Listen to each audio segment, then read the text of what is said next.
নমস্কাৰ এই মুহূৰ্তত আহি পৰিছে ৰাতিপুৱাৰ কেইবাটাও গুৰুত্বপূৰ্ণ খবৰ। আজি 26 জুলাই।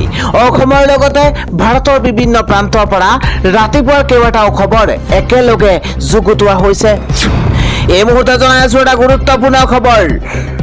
কেন্দ্ৰীয় শিক্ষামন্ত্ৰী ধৰ্মেন্দ্ৰ প্ৰধানৰ পদত্যাগৰ পাছতেই প্ৰতিক্ৰিয়া প্ৰকাশ কৰিছে কক্ৰোচ জনতা পাৰ্টিৰ প্ৰতিষ্ঠাপক অভিজিত দীপকৰ মাতৃ অনিতা দীপকে। অনিতা দীপকে পুত্ৰক লৈ গৌৰৱান্বিত। মাতৃয়ে কৈছে, মোৰ পুত্ৰক লৈ মই গৌৰৱ অনুভৱ কৰোঁ। অভিজিত দীপকৰ মাতৃৰ অনুভৱ প্ৰকাশ কৰিছে। এই মুহূৰ্তৰ ডাঙৰ খবৰ, কক্ৰোচ জনতা পাৰ্টিৰ নেতৃত্বাধীন ছাত্ৰ ছাত্ৰীৰ প্ৰতিবাদৰ পাছতেই অৱশেষত পদত্যাগ কৰিছে কেন্দ্ৰীয় শিক্ষামন্ত্ৰী ধৰ্মেন্দ্ৰ প্ৰধানে।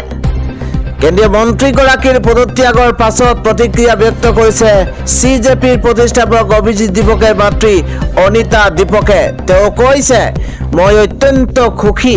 মোৰ পুত্ৰক লৈ মই অত্যন্ত গৌৰৱ অনুভৱ কৰোঁ। অৱশ্য অভিজিতৰ ওপৰত মাৰপিট কৰাৰ খবৰ পোৱাৰ পাছতে বহুত ভয় লাগিছিল। অভিজিতৰ কি হ'ব বুলি সদায় চিন্তাত আছিলোঁ। নিশা 3-4টা বজালৈকে খাৰে থাকিবলগীয়া হৈছিল। খাদ্য খাবলৈও মন যোৱা নাছিল। অভিজিত দীপকৰ মাতৃৰ অনুভৱ। অভিজিত দীপকৰ মাতৃয়ে কয়, তেওঁ এক অসাধাৰণ কাম কৰিছে। এতিয়াও তেওঁ বহুত সৰু বয়সৰ, কিন্তু ইমান কম বয়সতে ইমান ডাঙৰ কাম সম্পন্ন কৰিছে।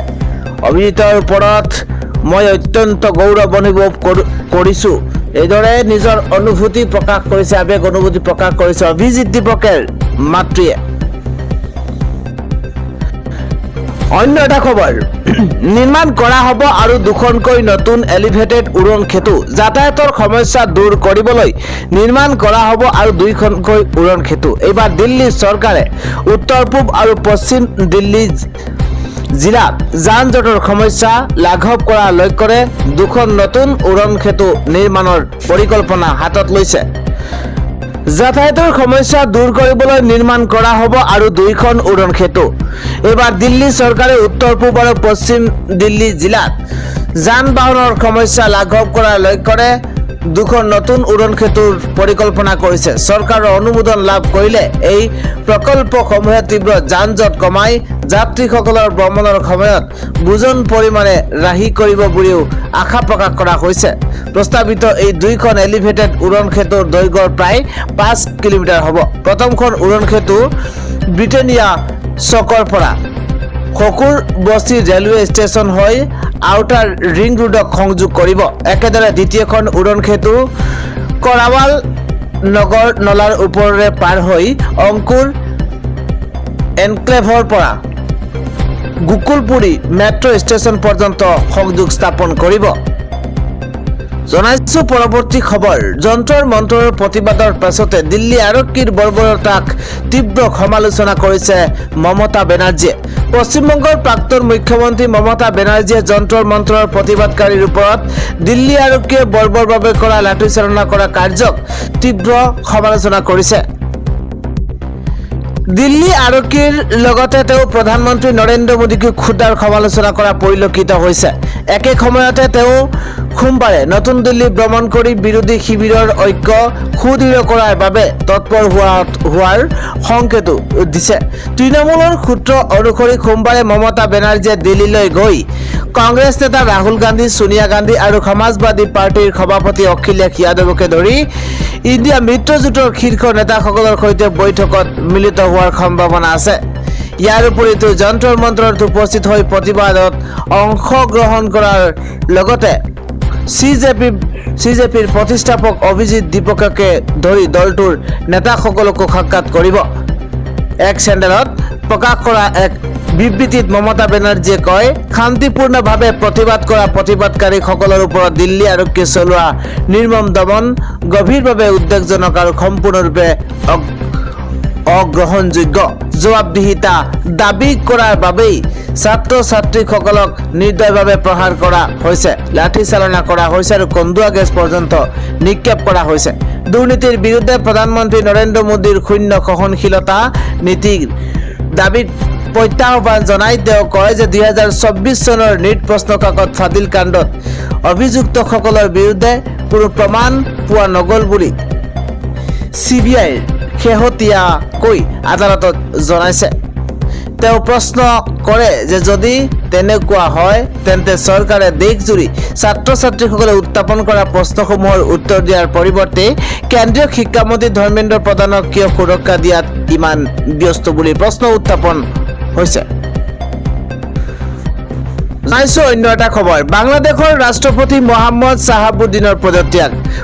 পদচ্যুত প্ৰধানমন্ত্ৰী শ্বেখ হাছিনাৰ ঘনিষ্ঠ সহযোগী ৭৪ বছৰীয়া শ্বাহাবুদ্দিনে ২০২৩ চনৰ এপ্ৰিলৰ পৰা বাংলাদেশৰ ৰাষ্ট্ৰপতি পদত অধিষ্ঠিত হৈ আছিল। ৰাষ্ট্ৰপতি মহম্মদ শ্বাহাবুদ্দিনে শুকুৰবাৰে স্বাস্থ্যজনিত কাৰণ দৰ্শাই ৰাষ্ট্ৰপতি পদৰ পৰা পদত্যাগ কৰিছে। পদচ্যুত প্ৰধানমন্ত্ৰী শ্বেখ হাছিনাৰ ঘনিষ্ঠ সহযোগী ৭৪ বছৰীয়া শ্বাহাবুদ্দিনে ২০২৩ চনৰ এপ্ৰিলৰ পৰা বাংলাদেশৰ ৰাষ্ট্ৰপতি পদত অধিষ্ঠিত হৈ আছিল। ৰাষ্ট্ৰপতিগৰাকীৰ প্ৰেছ উপদেষ্টাই সদৰি কৰা মতে শেহতীয়া স্বাস্থ্য পৰীক্ষাত তেওঁৰ অটনমিক নিউৰোথেৰাপি নামৰ ৰোগ ধৰা পৰিছে। এই ৰোগৰ বাবে তেওঁ হেনো মাজে মাজে হঠাতে জ্ঞান হেৰুৱাই পেলায়। প্ৰাণিধানযোগ্য আৰু ২০২৪ চনত ছাত্ৰ আন্দোলনৰ ফলত শ্বেখ হাছিনা ভাৰতলৈ পলাই যোৱাৰ পাছত বাংলাদেশৰ ৰাজনৈতিক পৰিস্থিতি উত্তাল হৈ পৰিছিল। শ্বাহাবুদ্দিনৰ পদত্যাগে শ্বেখ হাছিনাৰ দল আৱামী লীগৰ বাবে এক ডাঙৰ ক্ষতি বুলি গণ্য কৰা হৈছে, কাৰণ দলটোৰ বহু নেতাকৰ্মী ইতিমধ্যে কাৰাগাৰত নতুবা আত্মগোপন কৰি আছে। জনাইছো পৰৱৰ্তী খবৰ। ৯% সুদৰ বিনিময়ত কৃষকক ঋণ দিব কেন্দ্ৰীয় চৰকাৰে। ৩% সুদ পৰিশোধ কৰিব ৰাজ্য চৰকাৰে। এই কথা জনাইছে কৃষিমন্ত্ৰী পীযুষ হাজৰিকাই। পীযুষ হাজৰিকাই কৈছে যে ৯% সুদৰ বিনিময়ত কৃষকক ঋণ দিব কেন্দ্ৰীয় চৰকাৰে আৰু ৩% সুদ পৰিশোধ কৰিব ৰাজ্য চৰকাৰে। এই কথা উল্লেখ কৰিছে মন্ত্ৰী পীযুষ হাজৰিকাই। কৃষিমন্ত্ৰী পীযুষ হাজৰিকাই এই ডাঙৰ খবৰ আগবঢ়াইছে। কাঠিবাৰীৰ নামজাৰিৰ পৰা ক্ৰয় বিক্ৰয়লৈকে ডাঙৰ সিদ্ধান্ত গ্ৰহণ কৰিছে হিমন্ত বিশ্ব শৰ্মা চৰকাৰে। এটা গুৰুত্বপূৰ্ণ খবৰ। মাটিবাৰীৰ নামজাৰিৰ পৰা আৰম্ভ কৰি ক্ৰয় বিক্ৰয়লৈকে ডাঙৰ সিদ্ধান্ত চৰকাৰৰ। মাটি বিক্ৰীৰ চুক্তিপত্ৰ, স্বত্বাধিকাৰীৰ ক্ষমতা পত্ৰ, সম্পত্তি বন্ধকৰ ক্ষেত্ৰত পঞ্জীয়ন কৰাটো বাধ্যতামূলক। পঞ্জীয়নৰ বাবে প্ৰতিশোধ কৰিব লাগিব মাচুল। ডাঙৰ খবৰ। ভূমি সংক্ৰান্তীয় কাৰ্যকলাপ ৰোধৰ বাবে এই সিদ্ধান্ত গ্ৰহণ কৰা হৈছে। মাটিবাৰীৰ ক্ৰয় বিক্ৰয় পঞ্জীয়ন সম্পৰ্কত সিদ্ধান্ত ৰাজ্য চৰকাৰৰ। মাটিবাৰীৰ নামজাৰিৰ পৰা ক্ৰয় বিক্ৰয়লৈ ডাঙৰ সিদ্ধান্ত গ্ৰহণ কৰিছে চৰকাৰে। অন্য এটা খবৰ। কুমাৰ ভাস্কৰ বৰ্মা সেতুত সেলফি তুলিবলৈ গৈ ব্ৰহ্মপুত্ৰত পৰিল মিৰাজুল হক নামৰ এগৰাকী ব্যক্তি আৰু তাৰ পিছতে অঘটন। গুৱাহাটী মহানগৰীত এক ভয়ংকৰ ঘটনা সংঘটিত হৈছে। এবাৰ কুমাৰ ভাস্কৰ বৰ্মা সেতুত এক ভয়ংকৰ অঘটন সংঘটিত হৈছে। জানিব পৰা মতে সেলফি তুলিবলৈ গৈ বিপদত পৰিছে 16 বছৰীয়া মিৰাজুল হক। গোৱালপাৰা লখিমপুৰৰ পৰা গুৱাহাটীলৈ ফুৰিবলৈ আহিছিল মিৰাজুল আৰু পৰিয়ালৰ সৈতে গধূলি ফুৰিবলৈ গৈছিল কুমাৰ ভাস্কৰ বৰ্মা সেতুলৈ। সেলফি তুলি থকা অৱস্থাতে দলঙৰ পৰা ব্ৰহ্মপুত্ৰত পৰি গ'ল মিৰাজুল। বৰ্তমানেও সন্ধান নাই লখিমপুৰৰ মিৰাজুল হকৰ। ভৰলুমুখ আৰক্ষীত অৱগত কৰিছে সমগ্ৰ ঘটনা। মিৰাজুলৰ পৰিয়ালৰ মাজত এই মুহূৰ্তত হাহাকাৰ লাগিছে। অন্য এটা খবৰ। ৰাজ্যৰ লাখপতি বাইদেউক উদ্দেশ্যি হিমন্ত বিশ্ব শৰ্মা চৰকাৰৰ তৰফৰ পৰা ডাঙৰ ঘোষণা কৰা হৈছে। এটা ডাঙৰ খবৰ এই মুহূৰ্তত। এতিয়াৰে পৰা আত্মসহায়ক গোটৰ লাখপতি বাইদেৱে পাব ঋণ। ব্যক্তিগত ঋণ ল'লেও ষ্টাম্প ডিউটি দিব নালাগে লাখপতি বাইদেৱে। ডাঙৰ খবৰ। ৰাজ্য কেবিনেটে গ্ৰহণ কৰিছে এই গুৰুত্বপূৰ্ণ সিদ্ধান্ত। অসমত 9 লাখ লাখপতি বাইদেউ আছে। বেংকৰ পৰা ব্যক্তিগত লোন ল'লেও ৰেহাই পাব লাখপতি বাইদেৱে। অত্যন্ত ডাঙৰ খবৰ এই মুহূৰ্তত জনাইছো, কিয়নো লাখপতি বাইদেৱে বিনা ষ্টাম্প ডিউটি লোন পাব। লাখপতি বাইদেৱে 10 লাখ লৈকেহে পাব ৰেহাই। জনাইছো পৰৱৰ্তী খবৰ কৃষকৰ বাবে পৰ্যাপ্ত পৰিমাণত আছে কঠীয়া প্ৰয়োজন হলে প্ৰদান কৰা হ'ব ট্ৰেক্টৰো বানাক্ৰান্ত ৰাইজক সহায় কৰাৰ ক্ষেত্ৰত কোনো অসুবিধা নাই ইয়া মুখ্যমন্ত্ৰীগৰাকীৰ মন্তব্য মুখ্যমন্ত্ৰীগৰাকীয়ে কৈছে যে কৃষকৰ বাবে পৰ্যাপ্ত পৰিমাণৰ কঠীয়া আছে প্ৰয়োজন যদি হয় তেন্তে ট্ৰেক্টৰ প্ৰদান কৰা হ'ব বানাক্ৰান্ত ৰাইজক সহায় কৰাৰ ক্ষেত্ৰত কোনো ধৰণৰ অসুবিধা নাই বান বিধ্বস্ত পশুধন হেৰুৱাসকলৰ প্ৰদান কৰিব আৰ্থিক সাহায্য প্ৰতিটো সামগ্ৰীৰে ক্ষতিপূৰণ প্ৰদান কৰিব ৰাজ্য চৰকাৰে এই ঘোষণা ৰাজ্যৰ মুখ্যমন্ত্ৰী হিমন্ত বিশ্ব শৰ্মাৰ ইফালে ৰেচনত মিঠাতেলৰ প্ৰদানৰ সন্দৰ্ভত মুখ্যমন্ত্ৰী হিমন্ত বিশ্ব শৰ্মাৰ প্ৰতিক্ৰিয়া মুখ্যমন্ত্ৰীগৰাকীয়ে কৈছে মই যি কৈছিলো সেয়া কৰিমেই হিমন্ত বিশ্ব শৰ্মাই এটা কথাও নেপেলায় 5 বছৰৰ কাৰণে মুখ্যমন্ত্ৰী হৈছো যি দিম কৈছিলো তাতকৈ দুটা বেছিকৈহে দিম কমকৈ নিদিও ৰেচনত মিঠাতেল প্ৰদানৰ সন্দৰ্ভত মুখ্যমন্ত্ৰী হিমন্ত বিশ্ব শৰ্মাই এইদৰে প্ৰতিক্ৰিয়া প্ৰকাশ কৰা পৰিলক্ষিত হৈছে জনাইছে এটা খবৰ ফোনযোগে অসমৰ বান পৰিস্থিতিৰ বুজ লৈছে প্ৰধানমন্ত্ৰী লগতে গৃহমন্ত্ৰীও বান সাহায্যৰ ক্ষেত্ৰত সহায় কৰিবলৈ সাজু হৈ পৰিছে কেন্দ্ৰীয় চৰকাৰ ইতিমধ্যে কেন্দ্ৰৰ পৰা অহা পৰ্যবেক্ষণকাৰী দলটো ৰাওনা হৈছে উজনিলৈ আৰু কেবিনেটত এই ঘোষণা কৰিছে মুখ্যমন্ত্ৰী হিমন্ত বিশ্ব শৰ্মাই জনাইছো অন্য এটা খবৰ 3 আগষ্টৰ পৰা নতুনকৈ আৰম্ভ হ'ব অৰুণোদয় আঁচনিখন পৰিচালনাৰ বাবে প্ৰতিটো সমষ্টিতে এজনকৈ সহায়ক থাকিব অৰুণোদয় আঁচনিক লৈ এইদৰে মন্তব্য কৰিছে হিমন্ত বিশ্ব শৰ্মাই মুখ্যমন্ত্ৰীগৰাকীয়ে কৈছে যে 3 আগষ্টৰ পৰা নতুনকৈ আৰম্ভ হ'ব অৰুণোদয় আঁচনি ইফালে মেডিকেল কলেজৰ আসন সন্দৰ্ভতো কেবিনেটত এক বৃহৎ সিদ্ধান্ত গ্ৰহণ কৰিছে মুখ্যমন্ত্ৰীগৰাকীয়ে কৈছে যে অনাথ নিট উত্তীৰ্ণ শিক্ষাৰ্থীৰ বাবে সংৰক্ষিত হ'ব 2খনকৈ মেডিকেলৰ আসন অসমৰ বাহিৰত কাম কৰা অসমীয়া পিতৃ মাতৃৰ সন্তানে ষ্টেট কোটাত অসমত পঢ়িব পাৰিব মেডিকেল তাৰ বাবেই 3টা প্ৰজন্ম অসমীয়া হ'ব লাগিব মৰাণ মটক টাই আহোম চুতীয়া আৰু কোচ ৰাজবংশীসকলৰ বাবে কামৰূপ প্ৰাগজ্যোতিষ মেডিকেল কলেজত সংৰক্ষিত থাকিব এটাকৈ আসন মেডিকেল কলেজৰ আসন সন্দৰ্ভত কেবিনেটত এক বৃহৎ সিদ্ধান্ত গ্ৰহণ কৰিছে ৰাজ্যৰ মুখ্যমন্ত্ৰী হিমন্ত বিশ্ব শৰ্মাই জনাইছো পৰৱৰ্তী খবৰ এবাৰ অৰুণোদয়ক লৈ ডাঙৰ খবৰ আহি পৰিছে প্ৰতি সমষ্টিত নিয়োগ কৰা হ'ব অৰুণোদয় সহায়ক একাউণ্টত অৰুণোদয় ধন নোসোমালে এতিয়াৰ পৰা চিন্তাৰ কোনো কাৰণ নাই কিয়নো অৰুণোদয়ক লৈ উজৰ আপত্তি থাকিলেও তাৰ সমাধান আহি পৰিছে অসমত প্ৰতি সমষ্টিত নিয়োগ কৰা হ'ব অৰুণোদয় সহায়ক একাউণ্টত অৰুণোদয় ধন নোসোমালে এতিয়াৰ পৰা চিন্তাৰ কোনো কাৰণ নাই অৰুণোদয়ক লৈ উজৰ আপত্তি থাকিলেও আহিছে সমাধান অসমৰ প্ৰতি সমষ্টিত নিয়োগ কৰা হ'ব অৰুণোদয় সহায়ক নতুনকৈ অৰুণোদয় বিচৰাসকলেও সহায়কক দিব পাৰিব আবেদন এতিয়াৰে পৰা খণ্ড ৰাজহ চক্ৰ জিলা আয়ুক্তৰ কাৰ্যালয়ত থাকিব সহায়ক কেবিনেটত বৃহৎ সিদ্ধান্ত লোৱা হৈছে কথা সদৰি কৰিছে মুখ্যমন্ত্ৰী হিমন্ত বিশ্ব শৰ্মাই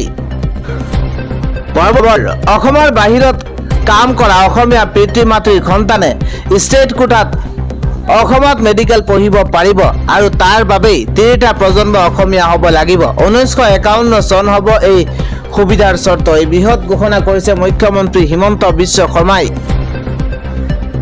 অন্য এটা খবৰ বনাক্ৰান্তলৈ এইবাৰ ব্যৱহাৰ কৰা কাপোৰ নহয় বনাক্ৰান্তলৈ ব্যৱহাৰ কৰা কাপোৰ নহয় নতুন তথা অব্যৱহৃত কাপোৰ দিবলৈ আহ্বান জনাইছে মুখ্যমন্ত্ৰী হিমন্ত বিশ্ব শৰ্মাই বেবি ফুড ফেনাইল নতুন কাপোৰ মহিলাসকললৈ প্ৰেৰণ কৰাৰ আহ্বান জনাইছে মুখ্যমন্ত্ৰীগৰাকীয়ে বনাক্ৰান্ত পৰিয়াললৈ এটা ফেমিলি পেকেজ পঠিওৱা হ'ব বুলি ঘোষণা কৰিছে মুখ্যমন্ত্ৰীগৰাকীয়ে জনাইছো পৰৱৰ্তী খবৰ যন্ত্ৰৰ মন্ত্ৰৰ পৰা এজনকৈ আঁতৰিছে প্ৰতিবাদকাৰী এবাৰ কেন্দ্ৰই চৰ্ত মানি লোৱাৰ পাছতে CJPয়ে প্ৰত্যাহাৰ কৰিছে প্ৰতিবাদ খুলি দিয়া হ'ল দিল্লীত বন্ধ হৈ থকা 18টাকৈ মেট্ৰ ষ্টেচন আৰু এইদৰে দেখিবলৈ পোৱা গৈছে যন্ত্ৰৰ মন্ত্ৰৰ পৰা এজন এজনকৈ আঁতৰিছে প্ৰতিবাদকাৰী, কিয়নো তেওঁলোকৰ চৰ্ত মানিছে চৰকাৰে আৰু তাৰ পিছতে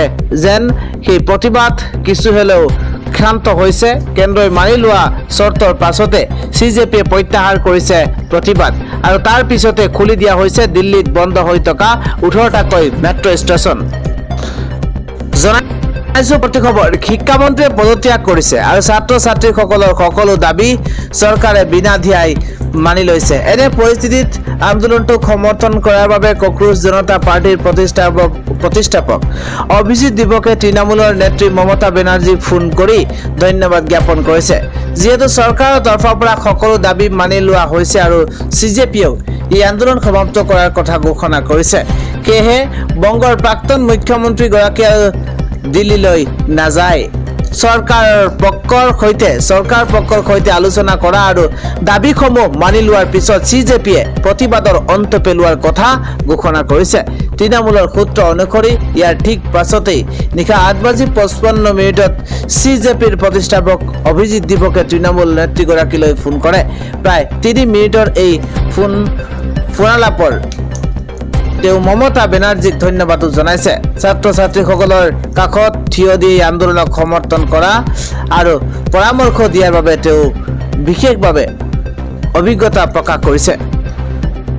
আগবাঢ়িছো পৰৱৰ্তী খবৰ। প্ৰধানমন্ত্ৰী নৰেন্দ্ৰ মোদীৰ চৰকাৰত প্ৰহ্লাদ যোশীয়ে নতুন কেন্দ্ৰীয় শিক্ষা মন্ত্ৰী হিচাপে নিযুক্তি পাইছে। শেহতীয়াকৈ কেবিনেটৰ সাল সলনিৰ অংশ হিচাপে প্ৰায় 5 বছৰৰ অন্তত ধৰ্মেন্দ্ৰ প্ৰধানৰ স্থানত তেওঁক এই দায়িত্ব দিয়া হৈছে। শেহতীয়াকৈ কেবিনেটৰ সাল সলনিৰ অংশ হিচাপে প্ৰায় 5 বছৰৰ অন্তত ধৰ্মেন্দ্ৰ প্ৰধানৰ স্থানত তেওঁক এই দায়িত্ব।